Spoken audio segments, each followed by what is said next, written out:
मणिपुर में सामुदायिक तनाव के 27 दिन बाद भी हालात काबू में नहीं है। राज्य में एक बार फिर अस्थिरता की स्थिति पैदा हो गई है और अमित शाह के दौरे से पहले राज्य के कई हिस्सों में हिंसा भड़कती दिख रही है। बताया जा रहा है कि कदंगबंद और कांगचुप क्षेत्र में सुरक्षा कर्मियों और आतंकवादियों के बीच मुठभेड़ भी हुई। इस मुठभेड़ का एक वीडियो भी सामने आया है।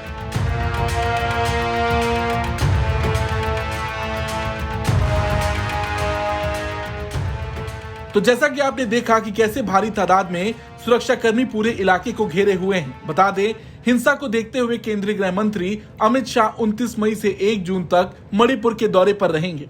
गृह मंत्री मणिपुर की राजधानी इम्फाल जाएंगे। इस दौरान गृह मंत्री राज्य की स्थिति का आकलन करने और सामान्य स्थिति बहाल करने के लिए आगे के कदमों की योजना बनाने के लिए कई दौर की सुरक्षा बैठकें करेंगे।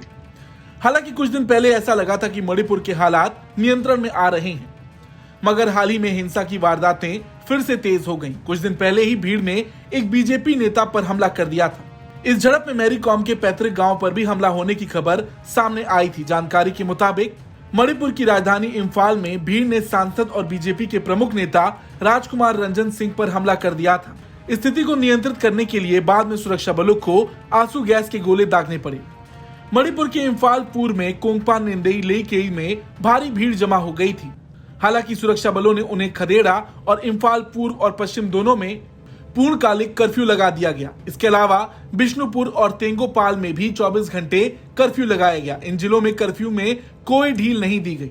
अगर आप नहीं जानते तो बता दें, 3 मई को all tribal students union Manipur ने आदिवासी एकता मार्च निकाला था। ये रैली चुराचांदपुर के तोरबंग इलाके में निकाली गई थी। इस रैली के दौरान आदिवासियों और गैर आदिवासियों के बीच हिंसक झड़प हो गई थी। भीड़ को तितर-बितर करने के लिए पुलिस ने आंसू गैस के गोले दागे। 3 मई की शाम तक हालात इतने बिगड़ गए कि राज्य सरकार ने केंद्र से मदद मांगी।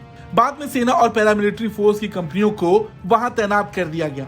ये रैली मैतेई समुदाय की अनुसूचित जनजाति का दर्जा दिए जाने की मांग के खिलाफ निकाली गई थी। मैतेई समुदाय को लंबे समय से अनुसूचित जनजाति यानी एसटी का दर्जा देने की मांग हो रही है। पिछले महीने मणिपुर हाईकोर्ट के acting chief justice MV Muralidharan ने एक आदेश दिया था। इसमें राज्य सरकार को मैतेई समुदाय को जनजाति का दर्जा दिए जाने की मांग पर विचार करने को कहा गया था। इसके लिए हाईकोर्ट ने सरकार को 4 हफ्ते का समय दिया था। मणिपुर हाईकोर्ट के इस आदेश के बाद नगा और कुकी जनजाति समुदाय भड़क गए। उन्होंने 3 मई को आदिवासी एकता मार्च निकाला, जिसके बाद से ही मणिपुर का माहौल काफी खराब हो गया। हालांकि बीच में हालात सामान्य हुए, मगर एक बार फिर राज्य में तनाव बढ़ गया है। फिलहाल स्थिति को काबू करने के लिए सेना के जवानों को इलाके में तैनात किया गया है। हर जगह सेना के जवानों की तैनाती है और माहौल को समान रखने की पूरी कोशिश की जा रही। और इन्हीं सब के बीच अमित शाह भी मणिपुर का दौरा करेंगे। उम्मीद है वहां के हालात जल्द बेहतर होंगे। ब्यूरो रिपोर्ट, भारत तक।